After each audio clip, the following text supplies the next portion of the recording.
물론 똑같은 시간에 똑같은 사람이 모여서 우리가 예배를 드리지만은 우리만 있는 것이 아니라 우리 가운데 우리 하나님이 계십니다. 그래서 마치 이 예배가 말이죠. 비행장에 가면 이제 비행기가 뜨기 위해서 이제 굉음을 일으키면서 활주로를 달리죠.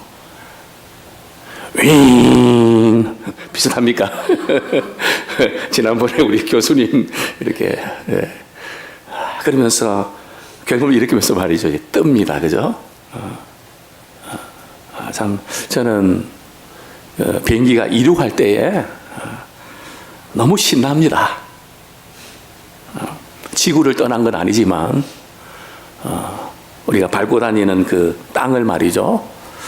그 땅에서 발을 뗄 수 있고 높은 곳에 올라갈 수 있다는 자체가 너무 신기합니다.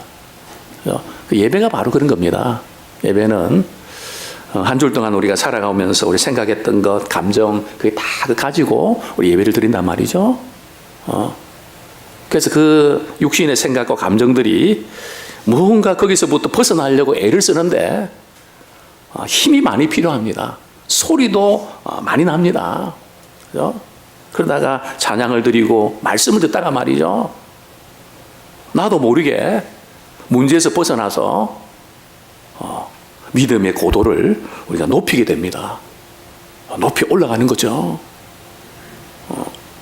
오늘 제가 아침에 이렇게 참 목회자는 설교를 앞두면 사실 밥맛도 없고요. 온통 신경이 말이죠. 막 어떻게 보면 미친 듯이 하나님께서 내게 주시는 그 말씀이 뭔가, 정말 성도들에게 필요한 게 뭘까. 책을 이렇게 딱 봤는데 그 제목이 나는 나대로 산다는 겁니다. 그 제목이 조금 나는 나대로 산다. 이게 도대체 이렇게 그냥 무슨 내용인가 이렇게 펼쳐봤더니 제 눈에 아주 딱 들어오는 그 이렇게 시가 하나 있는데요. 제목이 상처의 원근법입니다. 그러면서 이런 내용이 있더라고요. 상처는 가까이 보면 크게 보이고 멀리서 보면 작게 보인다. 그죠? 아주 그냥 제가 강한 임팩트로 다가왔습니다. 그죠? 참 우리가 삶의 현장 속에 여러 가지 갈등과 어려움들 겪으면서 그게 너무너무 크게 보이고 때로는 참 하나님이 안 계신 것처럼 온통 거기에 몰두해 있는 그런 때가 있지만 그러나 우리가 하나님의 관점에서 보면 상처가 없어지는 건 아닌데 작게 보인다는 거죠. 오늘 이 시간 우리 크신 하나님을 바라보고 우리가 안고 있는 크고 작은 많은 문제들이 그 은혜 안에서 우리가 넉넉히 이기는 그런 시간 되었으면 좋겠습니다. 저는 이렇게 도전하고 싶습니다. 과연 우리는 지금 무엇에 이끌려 살아가는가? 사람은 누군가에 이끌려 살아갑니다. 눈으로 보는 것에 의해서 자극을 받아서 끌리는 사람도 있고요. 또 욕심에 끌리는 사람도 있고요. 쾌락에 끌리는 사람도 있고요. 자기도 모르게 말이죠. 자꾸 거기에 끌린다는 말이죠. 성경은 이런 사람을 육신의 소욕을 쫓는 사람이라고 말합니다. 육신의 본능대로 거기에 그냥 내 자신을 맡기면서 거기에 종노릇하는. 또한 성경은 또 다른 부류의 사람을 언급합니다. 성령의 소욕대로 이끌려 사는 사람. 우리가 말을 할 때도 말이죠. 내 안에 계신 성령님에 이끌려서 말을 한다는 거, 그 차이를 아시는지 모르겠습니다. 내가 지금 말을 하지만 내 안에 계신 성령님이 나를 통해서 지금 말씀하고 계시네. 그거 아세요? 말을 해도요, 내 기분대로 내 생각대로 말할 때도 있지만 성령께서 나를 말이죠, 말하게 하시는.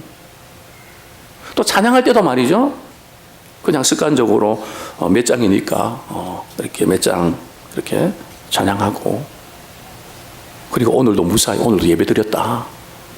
근데 습관에 끌려서 우리가 살아갈 수 있지만 우리는 신령과 진정으로 예배 드리기 원합니다. 이 신령이라는 것은 성령에 이끌려서 예배드린다는 거죠. 찬양 드릴 때도 성령의 충만한 은혜 가운데 찬양을 드립니다. 말씀을 드릴 때도 말이죠. 성령께서 내게 주시는 그 말씀으로 마음에 와닿습니다. 과연 지금 우리는 무엇에 이끌려 살아가는가? 우리 옆에 있는 분들이 그렇게 한번 질문해 보겠습니다. 요즘 무엇에 이끌려 살아가십니까? 그렇게 물어보시죠. 분명히 무엇에 끌려서 살아가요. 그죠? 어떤 분은 먹는 거 보면 환장을 합니다. 어떤 분은 돈만 되면 환장을 합니다. 환장이 하여튼 거기에 완전히 그냥 미쳐버리는 거죠. 우리는 정말 예수에 미치는 자 되기를 원합니다. 성령에 붙잡히는 자 되기를 소원합니다. 참 우리가 이렇게 참 신앙생활을 잘하고 싶은데 잘 안 됩니다. 그래서 우리는 어쩌면 어거지로 신앙생활을 한다고 많이 힘들어하는지 모릅니다. 오늘 우리가 말씀을 통해서 어떻게 하면 우리가 좀 제대로 신앙생활 한번 할 수 없을까? 말씀을 전하는 저나 우리 모두가 정말 우리의 남은 생애가 주님 앞에 정말 주님이 기뻐하시는 그런 신앙생활의 여정이 되기를 축원합니다. 오늘 우리 예수님께서 우리 요한복음 16장에서 이렇게 말씀하십니다. 제자들에게 내가 이제 아무래도 너희들을 떠나야 될 때가 온 것 같다. 3년 동안 너희들과 참 잘 지냈는데 이제는 내가 아무래도 떠나야 될 것 같다. 이 소식을 전하는 순간 제자들은 너무 슬펐습니다. 갈피를 잡지 못하고 예수님 지금 우리가 따라다녔는데 예수님 떠나시면 우리가 뭐가 됩니까? 그러면서 그냥 생각이 딱 막혀버립니다. 생각이 막혀버리니까 예수님께서 아무리 말씀 전해줘도 그게 잘 들어오질 않습니다. 자꾸 놓치는 것이 어느 한순간부터 많아지기 시작하는 겁니다. 예수님께서 오늘 요한복음 16장에서 이제 성령을 보내주시겠다고 말씀하시는데요. 내가 있는 것보다 성령이 오시면 너희들에게 훨씬 더 좋다. 그렇게 말씀을 하십니다. 그러면서 우리가 평소에 예배를 드리고 말씀을 깨닫는 것이 왜 그렇게 중요한지를 언급하는데요. 먼저 우리 16장 1절 한번 보겠습니다. 내가 이것을 너희에게 이름은 너희로 실종하지 않게 하려 함이니.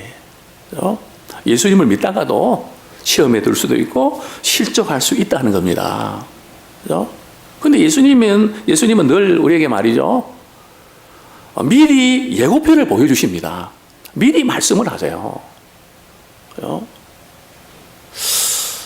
그리고 그대로 이루신단 말이죠. 그래서 우리가 이렇게 신앙생활 하다 보면 어려움을 겪을 때에 우리의 마음속에 말씀이 들어있는 사람하고 말씀이 전혀 없는 사람하고는 천지차입니다. 말씀이 있는 사람은 어떤 문제가 터지면 말이죠. 그때 목사님 말씀하셨는데 내가 말씀보다 그렇게 하나님께서 은혜 주셨는데 설마 그렇게 했나 하고 넘어갔던 거 그게 생각이 나는 겁니다. 그죠? 벌써 문제의 원인을 정확하게 진단한단 말이죠. 그러나 말씀이 들어있지 아니하면 그냥 푸림이 나옵니다. 하나님, 제가 뭘 잘못했다고 이러십니까? 어쩌다 할 만큼 했잖아요. 나름대로 애썼다니까요. 근데 고작 나에게 찾아온 것이 이것밖에 안 됩니까? 이러면서 낙심이 되는 거죠. 그래서 오늘 우리 주님은 제자들에게 내가 떠나는 거 미리 이야기해 주는 것은 너로 실족하지 않게 함이 위함이다. 너희들로 하여금 실족하지 않도록. 왜냐하면 앞으로 내가 떠나면 많은 핍박과 어려움들이 있을 거다. 그러나 그때 내가 전한 말씀을 너희 기억하면 실족하지 않는다. 그러니까 말씀이 우리 마음속에 들어있으면 힘은 들지만 실족하지 않습니다. 그죠? 그래서 그렇구나 깨닫는 그런 우리가 되기를 소원합니다. 초대교회 성도들은 남녀 우리 아이들까지 할 것 없이 많이 순교당했습니다. 그죠? 불에 타 죽었고요. 또 사자의 밥이 됐고요. 참 그때 그 당시의 그 정황들을 우리가 자료를 통해서 많이 보게 되는데요. 어떤 한 9살 먹은 우리 여자아이가 이제 사자의 밥이 되기 위해서 콜로세움 경기장에 붙잡혀 나왔습니다. 감독관이 그 소녀를 바라보는 순간에 너무 예쁘기도 하고, 우리 집에도 저런 딸이 있는데 마음이 찡했습니다. 그래서 그 딸에게, 그 소녀에게 이렇게 말합니다. 너 예수 믿는 것은 좋은데 이 앞에서 나는 예수 안 믿겠다고 그렇게 말 한마디 해줄 수 없겠니? 나도 우리 집에 사랑하는 너와 같은 사랑하는 딸이 있단다. 그 후에 너가 예수 믿고 안 믿고는 자유다. 지금 이 앞에서 나 예수 안 믿어요 한마디만 할 수 없겠니? 그럼 내가 살려줄게. 근데 이 아이는 예수님은 늘 나를 사랑해 주셨는데 내가 살겠다고 예수님을 부인할 수 없어요. 그러면서 사자의 밥이 되어서 죽어갑니다. 참 무엇이 그렇게 만들었을까요?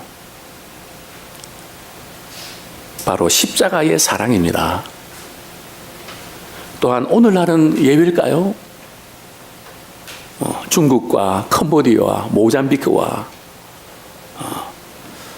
여러 또 이슬람권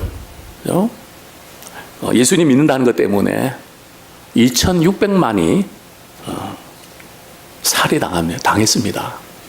지금은 또 많은 사람들이 죽임을 당하고 있죠. 바로 이런 참 신앙적인 핍박을 받는 그들에게, 또 제자들에게, 또 우리에게 주님은 우리가 말씀하십니다. 그런데 우리는 이런 이야기를 들을 때에 우리하고는 너무나 거리가 먼 것처럼 느껴집니다. 신앙생활을 꼭 뭐 그렇게 해야 되나? 너무 괴리가 있습니다. 우리는 가까이서 못 느낍니다. 왜냐하면 우리는 우리 신앙을 개인적인 행복과 축복의 수준에 우리는 머물러 있기 때문에 그렇습니다. 이제 우리가 조금 벗어나야 됩니다. 세계도처에서 예수님 믿다가 이렇게 죽음을 당하는 많은 사람들, 그분들을 바라보면서 우리 주님 말씀하십니다. 세상에 대해서 책망해라. 우리 그리스도인들은 세상을 부러워할 사람이 아니고요, 세상을 책망하는 사람이고 바르게 잡아가는 사람입니다. 왜냐하면 이 세상의 구조는 올바른 구조를 위해서 애를 쓰지만 근본적인 마음이, 그 중심이 잡히지 않기 때문에 이상한 방향으로 갈 수 있다는 거죠. 그래서 믿음의 사람들이 이 세상을 우리가 바로 잡아야 되고 또 바른 방향으로 인도해야 됩니다. 주님은 제자들에게 바로 그 부분을 이제 부탁하셨죠. 근데 쉬운 예로 말이죠. 세상 우리가 내 일만 잘하면 되지 바로 잡고 말고 할 게 뭐가 있나. 그죠? 물론 우리가 거창한 거 이런 것들 우리가 해야 될 사람도 있지만 우리가 예수 믿기 때문에 우리가 손해보는 거예요. 신앙은 다른 게 아니고요, 예수님 때문에 손해보는 겁니다. 우리가 주님 앞에 딱 섰을 때 말이죠, 주님이 우리에게 물으시는 것은 야, 너 예수 믿고 얼마나 많은 복을 받았니? 그거 안 해요. 예수님의 관심은 거기 있는 거 아닙니다. 나 예수님 때문에 많은 것 포기했습니다. 많은 거 내려놓았고요, 많이 참았고요. 주님은 그 부분을 달아보신다는 거예요.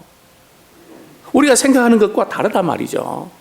그래서 우리는 주님 때문에 시간이나 또 물질이나 또 많은 부분에서 생명은 드리지 못해도 주님이 시간을 필요하면 제가 시간 드리겠습니다. 또 제가 할 수 있는 부분 은사로 제가 주님께 드리겠습니다. 이런 도구로 우리가 쓰임 받기를 원합니다. 우리 요한복음 16장 우리 6절 7절 말씀 우리 같이 한번 읽겠습니다. 요한복음 16장 6절 7절 시작.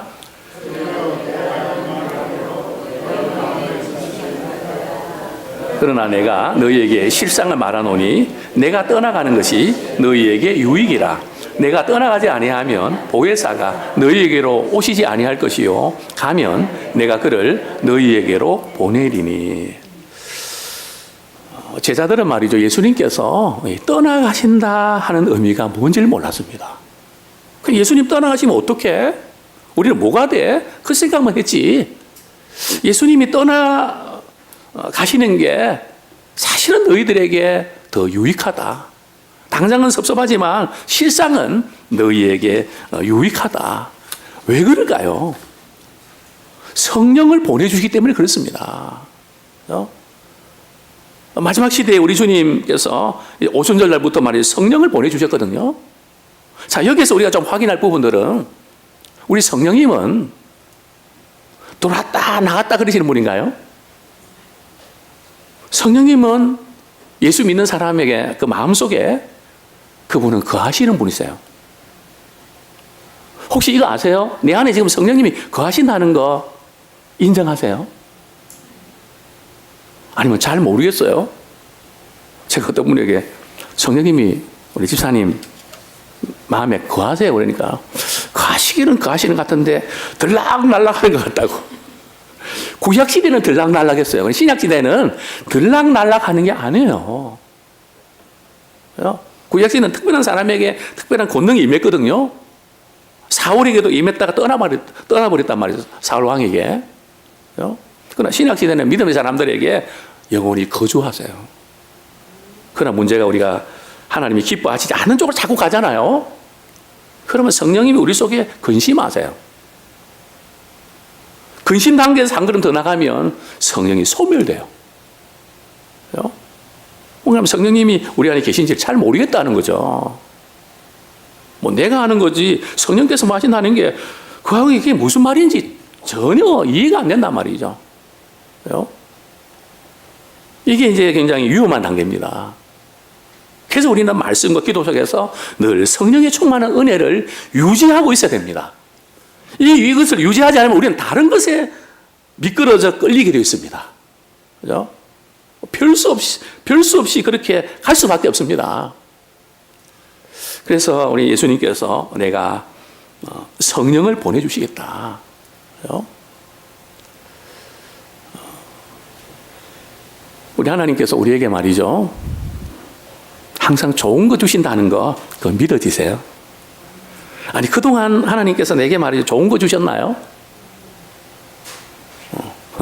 아멘이 별로 없으신 거 보니까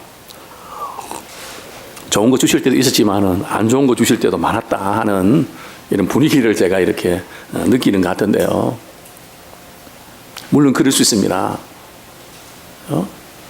부모는 자식에게 말이죠, 좋은 거 줍니까? 나쁜 거 줍니까? 우리 주님 말씀하셨죠. 물론 요즘에는 부모 나름입니다.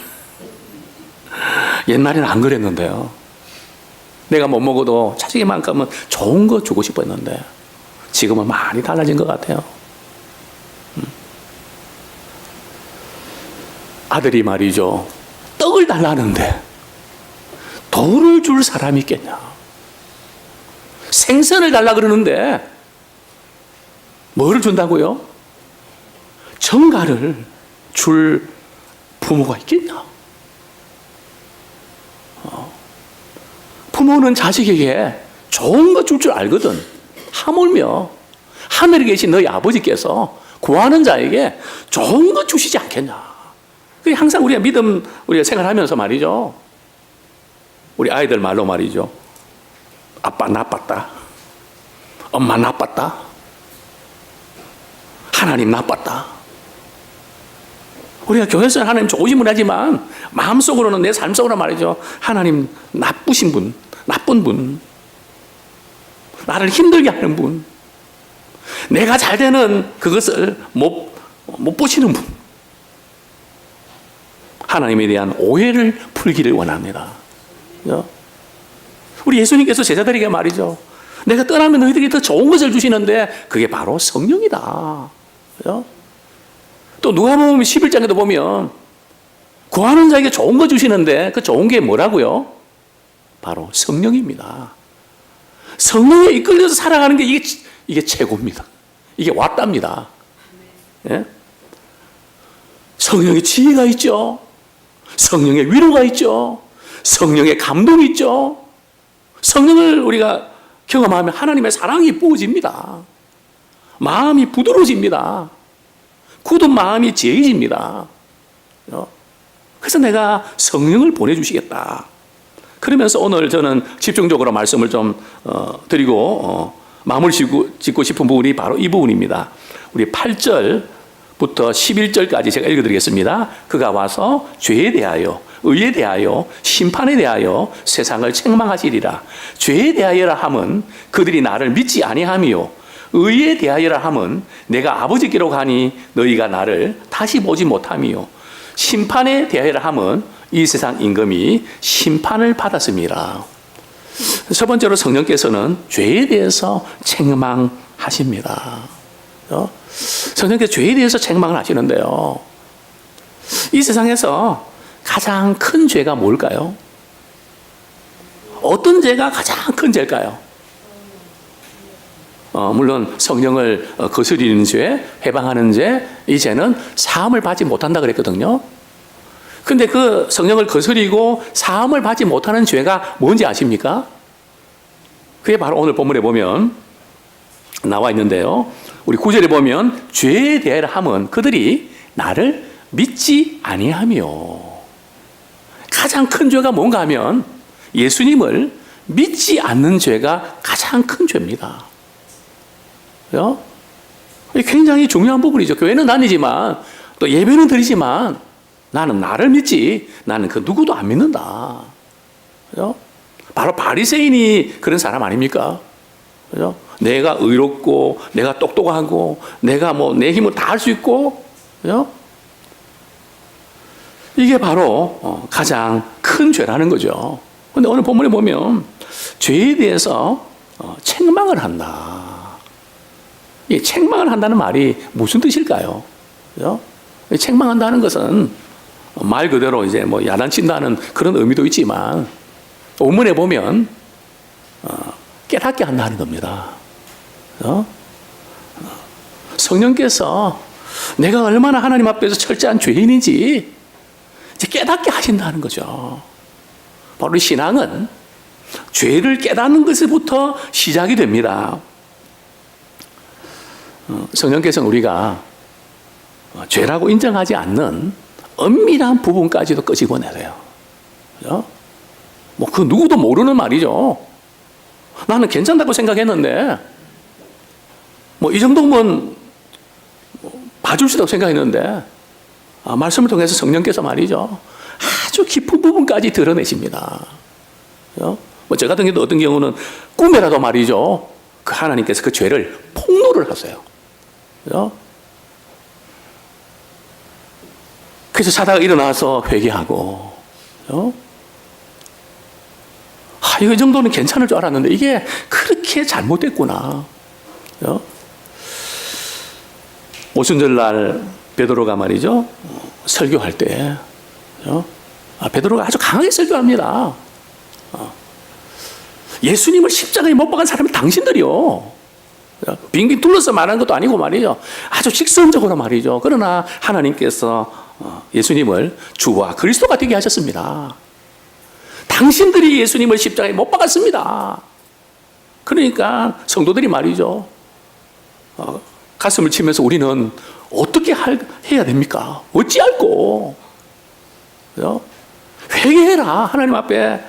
그게 얼마나 무서운 죄인지 깨닫지도 못하고 정신없이 그렇게 살았는데, 말씀을 듣고 보니까 성령께서 말이죠, 너 그렇게 살면 안 돼.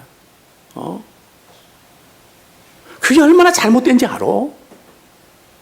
내가 너를 위해서 십자가 지면서 그 죄를 사함받기 위해서 십자가에 못 박혀 죽었는데, 너 예수 믿는다고 하면서 아직까지 그렇게 사냐? 예수님을 2번 십자가에 못 박는, 그게 얼마나 무서운 죄인지 아냐? 그럴 때 베드로가 회개하고 죄사함 받으라. 그러면 성령을 선물로 받으리니. 다메섹 도상에서도 마찬가지입니다. 그죠? 바울이 되기 전에 사울은 예수 믿는 사람들을 체포하고 또 죽이는 그 일에 앞장섰습니다. 스데반 말이죠. 돌로 쳐 죽일 때에 옷을 맞았던 청년이 사울 아닙니까? 그죠? 자기는 잘 믿는다고 생각했습니다. 자기는 잘한다고 생각했습니다. 다메섹 도상에서 부활하신 주님이 나타나셔서 누구십니까? 나는 내가 핍박하는 예수다. 너 예수 믿는 사람 얼마나 괴롭히는데 그게 바로 나를 핍박하는 거다. 그죠? 그러면서 사울은 3일 동안 금식하면서 말이죠. 갑자기 눈이 말이죠. 안 보이는 거예요. 그죠?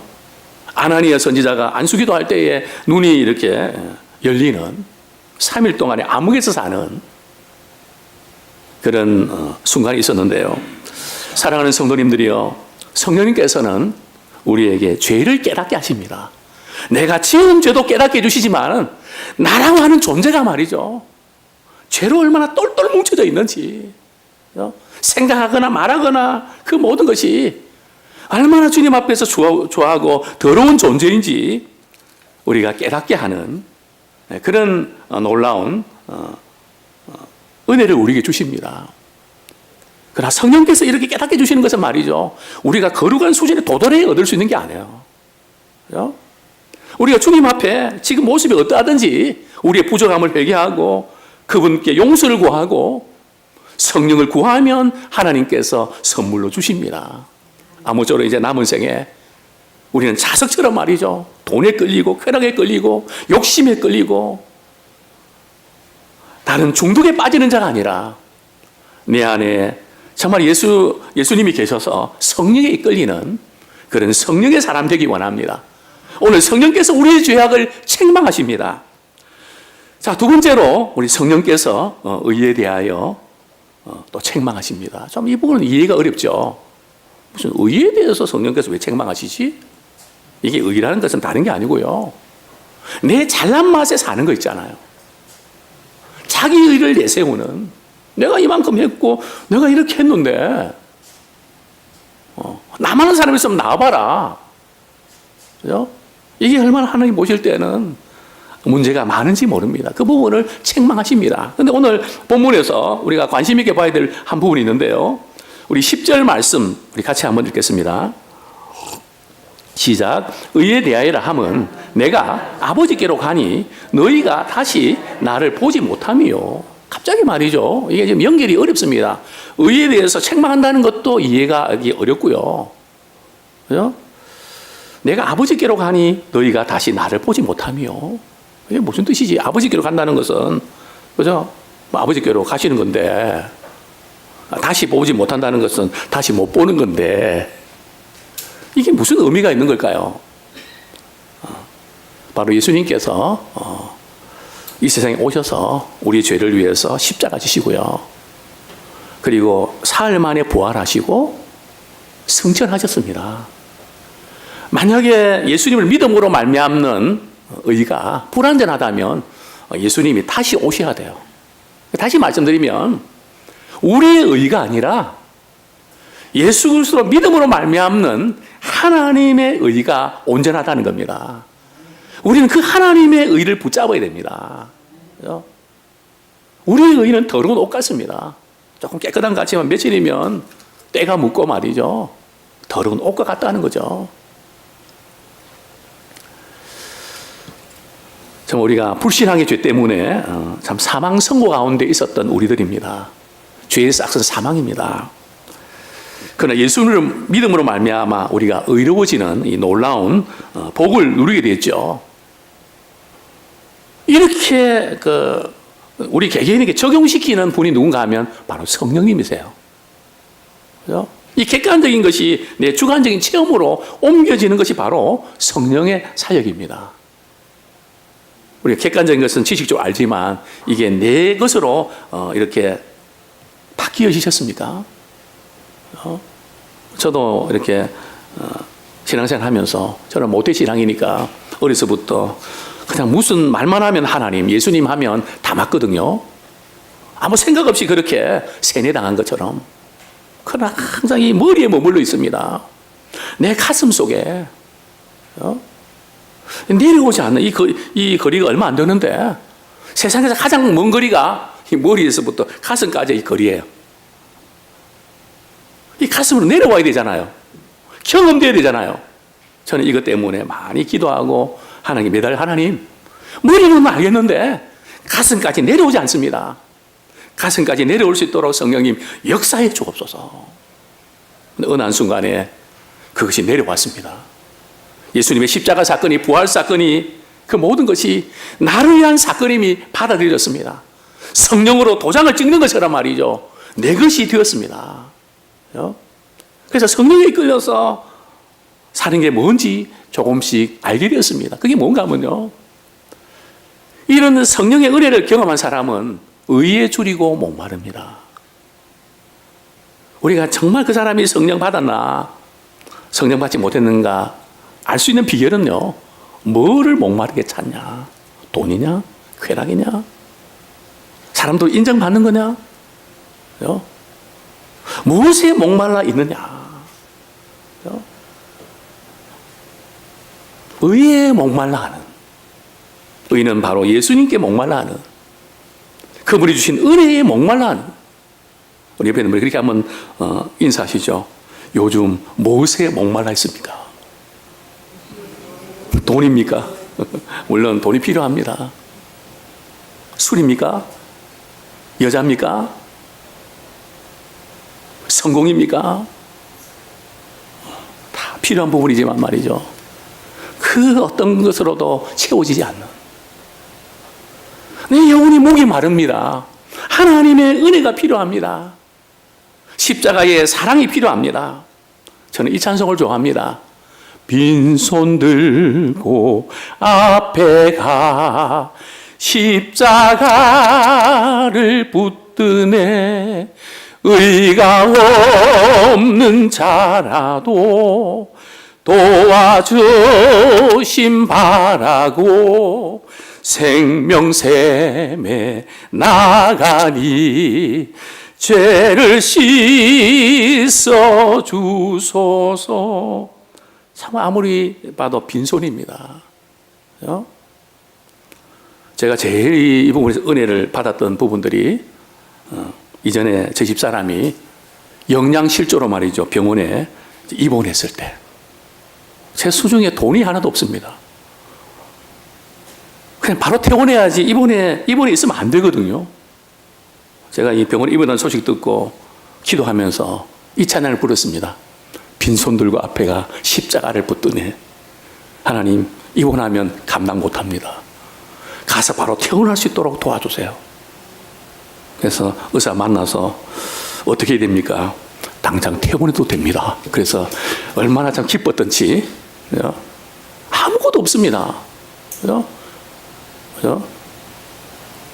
도리의 자격이나 모든 거 없어도 우리 주님 바라볼 때 그분은 은혜 주십니다. 절대 자격 아닙니다. 공로 아닙니다. 그분을 찾으면, 그분을 목마르게 부르면 그분은 은혜를 부어주시는 분이십니다. 이제 마지막으로 성령께서 우리가 심판에 대해서 책망하십니다. 본문 11절 우리 같이 한번 읽겠습니다. 시작. 심판에 대하여 함은 이 세상 임금이 심판을 받았습니다. 이미 심판을 받은 거죠. 이거는 마지막 날 우리가 행한 대로 우리 하나님 앞에서 우리가 심판받는 그 심판은 아닙니다. 그거 아시죠? 우리 믿음의 사람들은 우리의 시간, 물질, 우리의 모든 것 말이죠, 하나님 앞에 섰을 때 우리 행한 그 모든 것대로 하나님이 우리를 심판하세요. 그래서 우리는 이 세상에 사는 동안에도 잘해야 됩니다. 가정에서도 잘해야 되고요, 자녀들에게도 잘해야 되고요, 교회에서도 잘해야 되고요. 우리 모든 것들이 다 이렇게 하나님 앞에서 말이죠, 입력이 다 돼 있단 말이죠. 고도의 컴퓨터에 말이죠, 데이터 작업이 돼 있단 말이죠. 여기서 말하는 심판은, 이 세상 임금은 누굴까요? 바로 사단입니다. 예수님을 믿고 성령의 역사심을 체험하는 순간에 우리는 죄에서부터 자유함을 얻는, 이제는 죄의 종로를 하지 않는다는 거예요. 우리 안에 성령님이 계셔서 말이죠. 브레이크가 걸리는 거예요. 그거 아세요? 우리는 예수 믿지만 죄에 대한 충동이 있습니다. 다윗도 넘어갔고요. 우리 약함이 분명히 있습니다. 그러나 우리 안에는 우리 성령님께서 우리가 죄를 지을 때에 브레이크를 밟아주신단 말이에요. 말씀이 떠오르게 된단 말이죠. 기도할 때 이러면 안 되지. 내가 지금 뭐 하고 있는 거야? 정신이 번쩍 드는 거예요. 그래서 우리는 은혜의 보좌 앞에 늘 나와서 내 관점에서 하나님의 관점으로 늘 바꾸어져야 됩니다. 그때 성령께서 우리가 이 심판에 대해서 책망하십니다. 우리가 예수님의 이름으로 귀신을 내쫓을 때 귀신이 떠나가는 것은 말이죠. 예수님이 십자가 지실 때에 이미 우리의 모든 죄에서 승리케 하셨고 원수 마귀의 미혹에서부터 승리케 해주셨습니다. 우리 귀신을 내쫓는 것도 말이죠. 마태복음 12장 28절에 보면 하나님의 성령을 힘입어 귀신을 내쫓는 겁니다. 그러니까 우리 귀신을 내쫓고 우리 성령의 사람 되는 것은 기도와 직결되어 있습니다. 또 이 진리의 성령이기 때문에 말씀과 직결되어 있습니다. 그렇죠? 아무쪼록 이제는 우리가 주님 안에서 사랑의 관계를 누리면서 우리 살아가기 원합니다. 혹시 우리 가운데 자기가 용서가 안 되고 내가 왜 죄를 짓는 아는데 빠져나오지 못하고 힘겨워하는 분들이 계십니까? 성령님께 오늘 이 시간에 기도하기 원합니다. 원수 마귀는 우리를 또다시 정죄하고 고소합니다. 너 옛날하고 똑같잖아. 그러나 우리는 주님 믿을 때에 주님이 우리를 모든 죄에서 깨끗하게 사해 주셨습니다. 누가 우리를 고소하고 누가 우리를 정죄하겠습니까? 하나님이 우리를 의롭다고 해주셨는데 이 마귀의 공격 앞에서 무릎 꿇지 마시고 예수의 이름으로 승리하길 원합니다. 믿음으로 의롭다 된 자처럼 우리가 살아내는 우리가 되기 원합니다. 이제는 죄의 소원이지만 죄를 다스리는 자 되기 원합니다. 어떻게 해요? 우리 의지가 아니라 우리 안에 계신 성령님께서 죄를 씻고 싶은 마음이 들어오지만 우리 안에 계신 성령님께서 브레이크를 탁 밟게 합니다. 내가 지금 뭐 하고 있는 거지? 말씀 딱 듣는 순간에 말이죠. 내가 한참 곁길로 갔구나. 그리고 깨닫고 돌아올 때에 우리 주님은 다시 우리를 회복시켜 주십니다. 이제 말씀을 맺겠습니다. 우리는 세상을 부러워하는 자가 아니라 세상을 우리가 바르게 진단하는 자 되기 원합니다. 우리 안에 계신 성령님께서 죄에 대해서 또 의에 대해서 심판에 대해서 책망하십니다. 아무쪼록 이제 우리의 삶이 정말 성령께서 공급해준 능력과 지혜를 우리가 경험하기 원합니다. 이 시간 같이 한번 말씀 붙잡고 같이 회개와 또 결단의 시간 갖도록 하겠습니다. 하나님, 부족하고 연약한 저희들을 또 이처럼 사랑해 주셔서 오늘도 은혜의 보좌 앞에 나와 우리 성령님께서 죄에 대해서 책망하시고 의에 대해서 책망하시고 또한 심판에 대해서 책망하시는 이 놀라운 성령의 사역에 이제 성령의 역사심 우리가 뜨겁게 경험하며 성령의 사람이 되기 원합니다. 참으로 죄의 지배를 받는 사람이 아니라 육신의 소욕을 쫓는 사람이 아니라 성령의 소욕을 쫓는 우리가 되기를 소원합니다. 세상을 부러워하는 자가 아니라 세상을 우리가 진단하고 또 책망하며 바르게 리드할 수 있는 믿음의 고도를 가진 사람이 되기 원합니다. 아버지 하나님, 우리 모두에게 하나님 함께 하시고 은혜와 긍휼을 베풀어 주시기를 원합니다. 우리의 지난날의 잘못을 용서하여 주옵소서. 잘못된 길로 갔던 저희들을 긍휼을 베풀어 주시고 이 우리 남은 생애가 정말 주님 앞에서 영광스러운 생애 되기를 소원합니다. 우리 주님 앞에 언젠간 설 텐데 우리가 행한 모든 것들이 다 기록되어 있는데 정말 잘했다 칭찬받는 우리의 남은 믿음의 인생 될 수 있도록 축복하시고 인도하여 주옵소서. 우리 다 같이 일어나셔서 우리 찬양 드리겠습니다.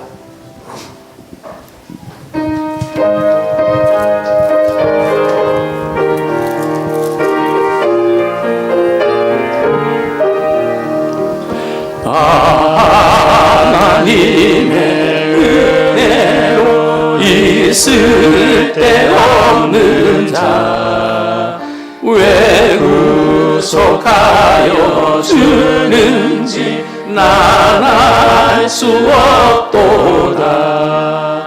내가 믿고 또 의지하는 내 모든 형편 아시는 주님 늘 보내주실 것을 나는 확실히 아네. 이제는 우리 주 예수 그리스도의 은혜와 우리 아버지 하나님의 극진하신 사랑과 성령님의 인도 교통하심이 우리 하나님께서 우리에게 성령을 보내주셔서 우리 깨닫게 하시고 성령에 이끌려 살아가기를 원하는 믿음의 모든 식구들 위해 또 그 가정들 위해 자녀들 위해 격려하는 일터 위에 지금부터 영원까지 함께 하시기를 축원하옵나이다. 아멘.